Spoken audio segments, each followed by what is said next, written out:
Hello and welcome back to eRacing Grand Prix Global Edition 9. This is round 2 and we're back again to our first ever time slot back on a Friday evenings. My name is Amir Mohazik, alongside me is Afiq Farid 42 and we are here live at Sonoma Raceway, and it's a popular circuit among IndyCar and NASCAR drivers, so we will get to know the circuit beforehand, but we got a few things to settle first because behind the scenes we had some broadcast issues to take care of, but we're back online now.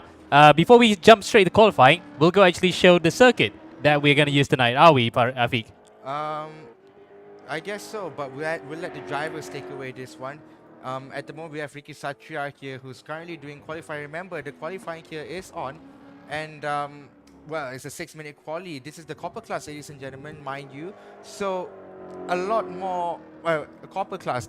We have 4 classes going on. We have copper, we have bronze, we have silver, and we have gold. So the copper and the bronze has their own race.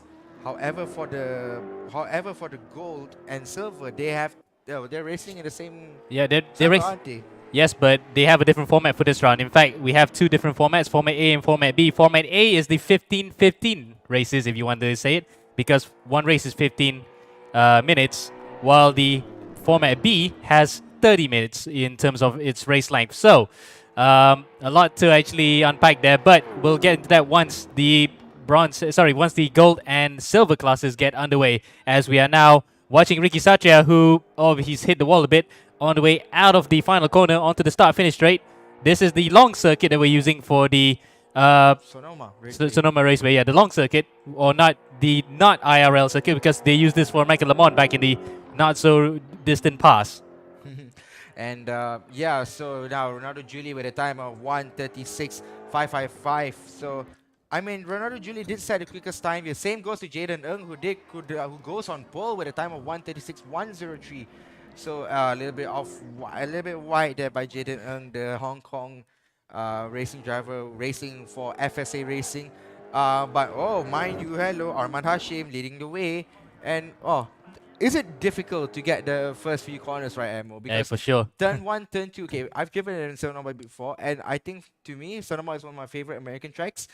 It is very tricky. It can get very complicated, but it's very rewarding when you get it right. That's the thing about it. Oh, absolutely. Yeah, the fact that we both can agree that this is actually one of the finest road circuits that's the US has to offer.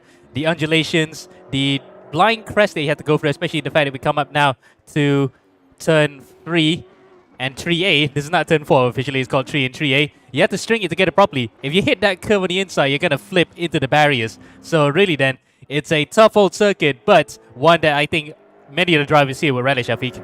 Yeah, indeed. And, you know, for a fact that I think it's a track that is very difficult to get, especially through all the other parts of it. For example, turn 6 is very difficult because in the CR1 cars, it's so easy to lock the fronts up, and you know, you can go understeer and you can go on the gravel very easily. So now Jaden Ng will cross sector 2 with he hasn't crossed sector 2 yet, but he's almost 4 tenths up in sector 1, Ammo. Indeed, he's gone purple in sector 1. Now we're coming out to the second sector here, closing to the end of the lap. Now, you can see there where the circuit goes to the right of the screen. That's where the Indy cars go, into a little chicane before coming back onto this part of the circuit. That takes you to the final sector, and he's off there, I think, by about 5/10, so he's lost a bit of time, but he still has about 2 seconds in his pocket in terms of pace. So if he gets this final few corners right, he could just slash that gap to Armand Hashim, but Armand will get on pole position, and after qualifying 4th in round 1, this will be his best ever qualifying result here for the FSA Racing driver, teammate to Jaden Ng. And across the line goes Jaden. And with a time of 1:36.393. So he didn't improve at all, Jaden Ng. What about Ronaldo Julie? Well, he's a 10th. Well, he's almost a 10th. I'll be 700s up in sector 1. You know, exiting the hairpin. Well, it's a double right-hander, but you can take it just like the turn 7 and turn 8 is a punk. You can take it in one sweeping corner. Same goes with this one. So CR1 cars, very tricky to drive, very tricky to tricky to drive per se, but it's so understeery that sometimes it's very difficult to anticipate what the car is doing. Yeah, it's a bit more of a hairpin. It's a bit more of a hairpin in that corner in turn 6, because it's not like 7 and 8.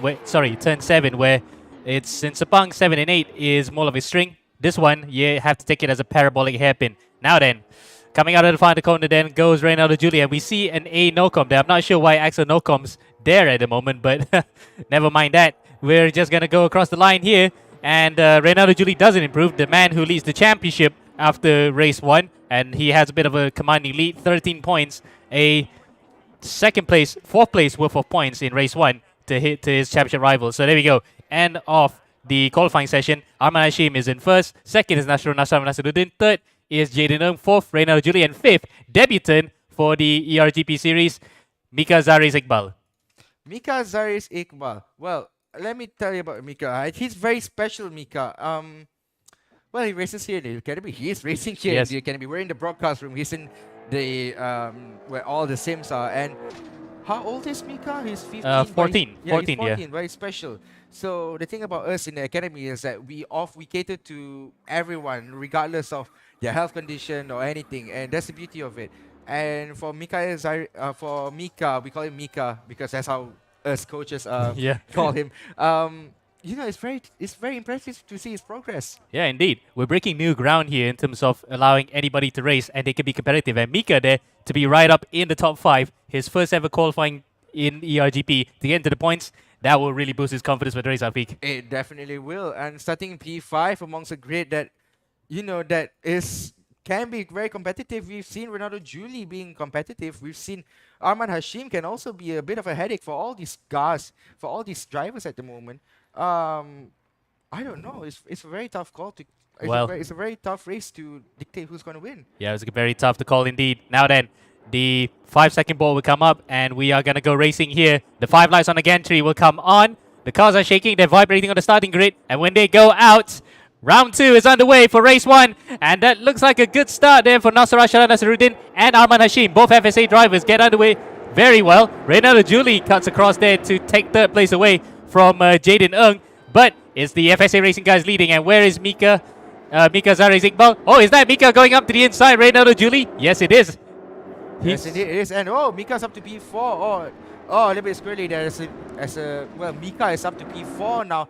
The other same color livery car wearing white, and there's a huge conundrum at the back there. This Axel no-com who's that's the weird one. Well, that's a weird one. Axel no-com in copper. That's the first. We have a lot of entanglement at the back there. Claver now as well getting caught up with Adrian Mid, and further behind is John Rick Cascon, who's actually spun off. So he was one of the guys that got really shafted right out to the back. But look at up to the front. Look at up to the front indeed, and who it is leading is definitely Arman Hashim. Now Arman Hashim leads the way by his fellow countryman Nasrul Ashar Nasaruddin with an 8/10 gap, and then Jaden Ng is 2 seconds behind Arman Hashim. So a good start for these FSA Racing boys. I'm not going to say anything this early, to be honest. Yeah, that's not call it too soon. You know, we do not count no chickens yet because we're only about a lap into this race. In fact, 3/4 of a lap now, and we come out to the final corner. This will be the end of the lap. We saw just now at the top of the screen, there was a battle between Jaden Ng and Mika Zares, and Mika actually has gone off into the grass a bit. He's dropped to 6 behind Jose Al-Qadri, but never mind.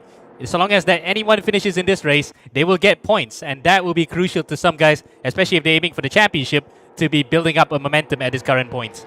Indeed, it will, and still Arman Hashim, the gap is increasing now. It's up to 1.3 seconds from 0.8 of a second when he was crossing sector 2. 1.4 seconds now is the gap between him and Nasrul Ashar Nasaruddin. So Arman being very consistent. We're looking forward to see what Reynaldo Julie can do. Reynaldo Julie a little bit off moment there for Arman Hashim. Yep. Yeah, that's you can get a little bit squirrely onto the grass there, or if you just hit the curve prior to that at turn 3A, you can actually get a bit airborne. So in race room, it's just easy to get cars airborne. It's just a legacy of the fact that it's running the G Moto 2 engine that was present in Formula 1 2000 and all the way to F1 2002 and the Formula 1 Championship Edition, or Career Challenge as they call it in 2003. So really then, this engine's been around for a long time and it has a bit of the quirks here and there. Looking at drivers outside of that top 5, Andrew Congelocious, 6th place on the racetrack and 6th place in the championship. He had his best ever run last season in the copper class, but still just outside of that top 5. Maybe this season he will try to break into that and move up to the bronze class in the future. As we cycle through the field, Ricky Satria in 4th, Jaden Ng in 3rd, Nasrul Ashraf Nasaruddin in 2nd, And I think we can safely say it is. It is an FSA Racing 1-2-3 right now, Afik. Uno, dos, tres is the well, it's a team position for these FSA Racing drivers. Shin leads the way, followed up by his teammate Asher Nasruddin, and in third position, another another FSA Racing boy, which is Jaden Ng. But we have to look further behind. There's something that is dramatic that's developing. Reynaldo Julie's out of the race. So the championship leader, the early championship leader, in fact, he's actually fallen through the ground somewhere in Southern California. So unfortunately, we will not see the rest of him for this race. But he'll hopefully come back for the second race because we need to have that close championship fight in front. Because the driver benefiting from this is Jose Alcantara in 5th place right now. He tentatively, if he he'll be actually still in 2nd place because he was outside that top 5 in the qualifying session. So yeah, he will still be about 3 points behind Reynaldo Julie coming to race 2. So Reynaldo, if he actually returns for the second race, will be starting up in pole position. Yep, indeed. And mind you, new for season 9, well, we wouldn't say new, but ballast being added to drivers, to the cars even. So if you're in the top 10 in championship, you get 15 points you get 15 kilograms of ballast if you're in 1st position in the championship, 12 for 2nd, and well, if my maths are correct, let me check. Yeah, 10 for 3rd. Indeed, and the fact that we've had ballast in the past, maybe it was removed for the fact that, for example, in one season we had touring cars, they were already heavy with their own ballast anyway. So really then, it's a return to see how we can balance out the championship. It looks as though Reynaldo Julie has absolutely been shafted here by not only the ballast, but also the first few corner skirmishes that has sent him right out of the race. And along with the likes of Adrian Ahmed and John Ray Cascones. I thought, what is he trying to do? Like trying to fake Conjure is thinking that, oh, I'm going to the pit. No, I'm not. No. Actually, that is a recommended braking maneuver that Alex Young himself says you need to use a bit of the pit road to open up the corner entry. It is a bit dodgy in my opinion because there is the pit barrier coming up very soon. And we've seen that happen in the past, especially in NASCAR, where you've had the likes of, I remember back in the 90s, Ricky Rudd hitting the barrier after being punted by Dale Jarrett. So that's actually another concern on this circuit because the pit barrier, the partition, and the transition from the circuit to the pit lane is just that short. Yep, indeed it is. And so far it's been a very quiet race. We've not seen any actions, but we are starting to see some. Adam Conjoloki is putting the pressure on Jose Alcantara, and further behind we have Craig Bardons. And look at that, a field of cars, a yellow car right there. I think it might be Axel. Yep, Axel Nocom, which is like a surprise appearance. I think this is definitely not Axel. This is, I think, someone using his account. Maybe he is dead. Maybe he is dead. I think it's Mike Nocom, actually. It might have been Mike Nocom. I think it is Mike Nocom. Yep. And it is Mike Nocom, ladies and gentlemen. Look at that. We need to switch back to the Zoom interview, and look at that on the bottom right of your screen there. We've got Mike Anthony Nocom driving. Yeah, it's like we know for a fact that Axel drives so well in the GP class. Not to discredit Mike, of course. He can drive well on his day. It's just that probably this is him having a little bit of fun in between before, it's a Friday night. Just have fun before weekend, Yep, indeed. And well, we need to put the camera back on Mike Nocom, for example. Well, Mike Nocom. Well, I thought it was Axel at first. He was using big accident. Well, never mind. We changed the camera to Mike Nocom, and Mike Nocom spun. A little bit unfortunate for him, but and I think out of the race, the car's terminal. Is it? No, it's not. Just as I said it. So luckily, Mike Nocom proved that wrong, and that car's looking a bit second rate, but at least it's still running. And if things go his way, he will be right up the front of the grid on the first row alongside Reynaldo Julius. The battle between 3rd and 4th there, Ricky Satria and Jaden Ng, is heating up for a while until Ricky made that slight mistake coming out of turn 5. Well, turn 4 into turn 5, and that actually has scuffed up his chances of doing this battle with Jaden Ng. Now then, we're almost halfway through. In fact, we're now at the halfway point of the first race here, and you might say things have relaxed slightly, but the gaps are not that big if you think about it, because there's about a second difference between Nasr Ashraf Nasruddin all the way to Ricky Satria. Well, apart from the fact that Ahmad Hashim is leading by a huge margin to Nasr Ashraf Nasruddin, which is 4 tenths, I mean, well, the gap has relaxed slightly, but further behind we got Jaden Ng and Ricky Satria, the guy in the bottom right of your screen, ladies and gentlemen. is focusing, and is that another car ahead? It might be. It's Nasr Ashraf Nasruddin, so he might have a problem here. Yep. Or is that it is Nasrul Ashraf Nasruddin. So Nasrul then struggling, I bet, with a bit of tire wear, with ×2 tire wear. Of course, we set for these guys. There will be no pit stop of concern for them, but they do have to watch over those tires as we look for the behind. A driver who's, I think this is his second appearance in the championship because I've seen Craig Burdos before. But Craig Burdos then, the Philippines driver, holding off a debutant in this championship, Mika Zaris. And Mika then tries to send one on the inside. He's done that before. When I saw him just now training at the academy. Oh, lock up for both drivers coming into the final corner. And Mika gets the job done. A job done, and I think it's a bit of a NASCAR style move. It's called the bump and run, and there's a bit of a bump and run that is beneficial for Mika Zaris. He goes up to P7, and that will be his best ever result, his first ever result in the championship. He could have raced last week. Unfortunately, he fell ill on the day of the race. He felt quite disappointed about it, but now he can safely say that he is in the top 10, and he can challenge for not only points, but probably podiums and wins further along the road. Further along the road, indeed, and look at that. Behind that is Adrian Ahmed. Oh, you got Adrian Ahmed. Sorry, you got Clay Vernal defending from Adrian Ahmed and defending from John-Rick Cascon. The gap between them is only 0.5 tenths. And look at that, John-Rick Cascon tries to make a move down the inside of Adrian Ahmed. Will he get the job done, Emo? Well, I'll tell you what, it will be a bit of a tough order to do that because he's on the gravel. Oh, they've hit each other. And I thought for a second that Adri might have been skewered into the barriers, but luckily held it under control, and he got the better of John-Rick Cascon that time. Clay Vernal then just holding on to the fringes of the top 10. And remember, top 50 score points in race 1. So all these guys will still be in the points, barring the fact that they will get disqualified if they hit each other a bit too much. Yeah, but you know, you do want to see some. Well, we do allow a little bit of contact, but when there's a huge contact comes into effect, then the stewards will have a 50-50 decision on it and be like, I should give this guy more penalty. I shouldn't give this guy a penalty. Meanwhile, we're watching Adrian Ahmed on the gravel. He's trying to do his best Kevin Asper impression. Adrian Ahmed does the same as well. Not just Kevin Asper, but you can remember the likes of Dale Earnhardt. I've seen that before in Riverside back in the 80s where he tried to overtake a driver. He did it on the grass. And Adrian Ahmed then, fittingly in a black car, that's similar to how Dale Earnhardt Sr. had it, nearly making the move done. And they got the better of Clay Vernal on that one, but overall, he's still in P10. He didn't gain a single position, but he did overtake a driver. He did overtake a driver, but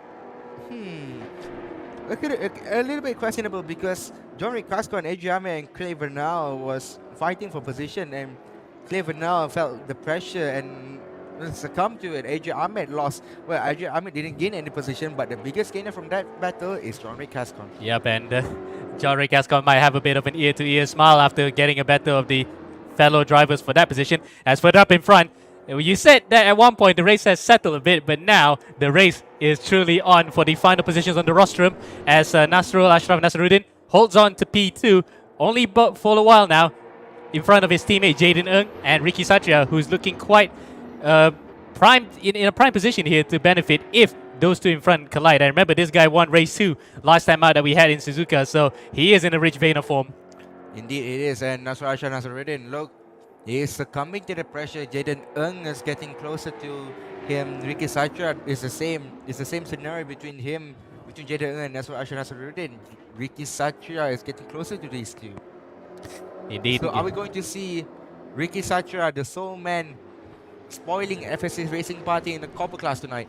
Well, let's just see. Let's wait and see. As there goes Jaden onto the grass, and Ricky Satria then lines one up, and look at that! Another mistake from Jaden. Looks like he got spooked a bit by going onto the grass. Now it's going to be a battle between third and fourth. Can Ricky get by, or can Jaden hold on to it? For now, it looks as though it's in Jaden's favor, and he still holds on to P3, but for the time being. Yep, and meanwhile, the battle behind for P5, Ozel Kadri, championship leader for the copper category, is being pressured by our good friend Adam Kondrolakis. Yep, Kondrolakis, a seasoned veteran, 9 seasons in the copper class, and you can say that he's a veteran in this class, trying to race against some of these whippersnappers, going up against Ozel Kadri, who he himself is actually not that of a whippersnapper. I heard he told me that he was 31. I hardly believe it, to be honest. I hardly believe it. When he came to the academy, he looked less than 31. He looked 24. Yeah. All right, we got to focus back on the battle in front. Look at that. Ricky Satria tries to dive down the inside in the final corner, coming into Ooh.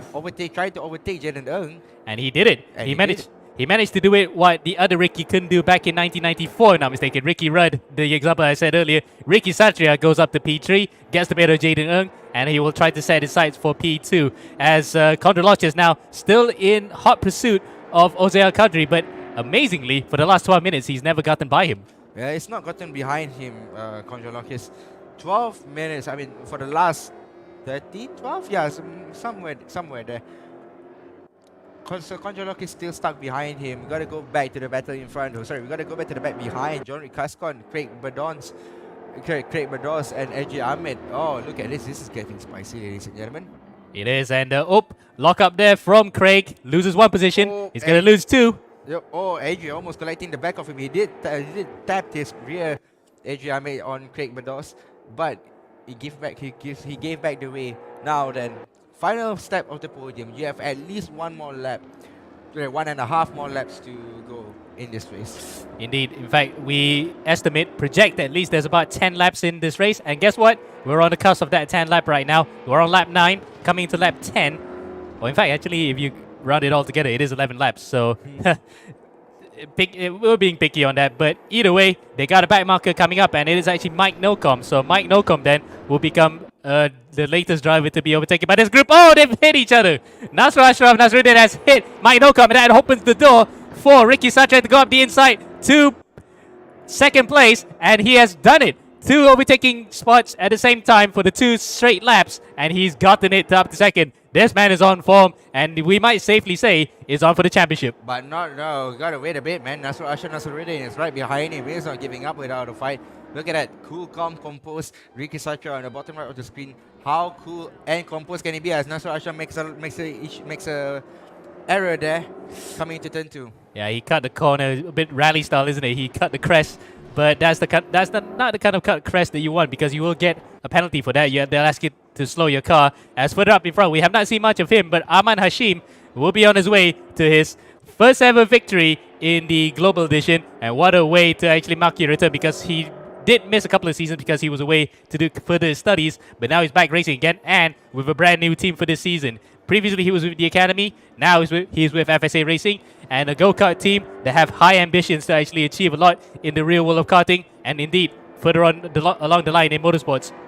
But for now, the sim racing line is doing quite well with the guys first, third, and fourth.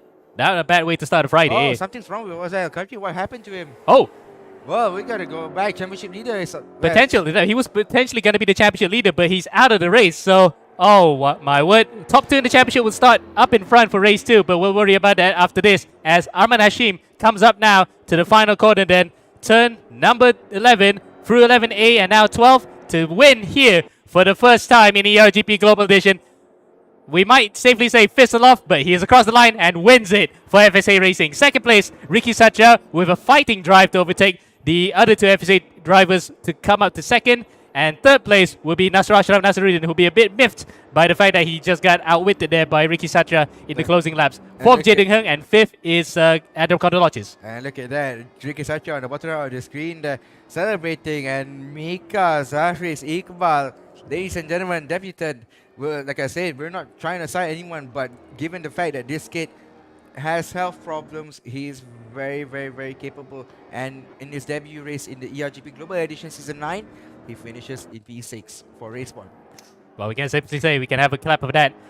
We'll wait until the full results come soon, and unfortunately we will not get to have any interviews with any of the drivers because Arman doesn't have his Zoom on, while Ricky Satria has actually gone out of his seat. Nasrul, I don't think, has Zoom either, so we'll just wait until the final results come on. But in terms of the championship story, it is interesting. Guys who were first and second coming into this round have actually gone out, while the guy who is in third finishes third, and he will actually chop away at that championship deficit. So he will be second place right now in front of Ozer, while Reynaldo Julie, somehow by a hook and crook, will still lead the championship.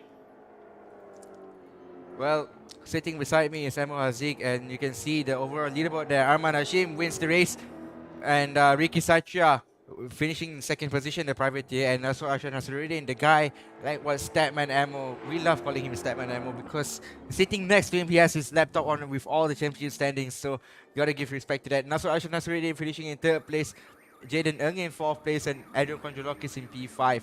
Mika Zaris Iqbal in P6. John Rick Cascon in P7. Kevin Berdaus in P8.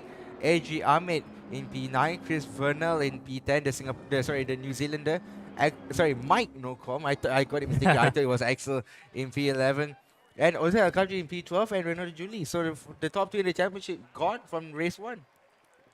That sets things up quite nicely, and we're not sure where the positions are going to be reversed. So whoever finishes in that position will be on pole. So it could be P12 or P13. So it could be Oze on pole position, but we'll have to wait and see until we get the final confirmation on that. But that's kind of like thrown span into the works because Ricky Satra finished second as well in that race. So the top 4 in the championship, and in fact, Arman won the race. So top 5 even have a shot here to actually come into the lead of the championship by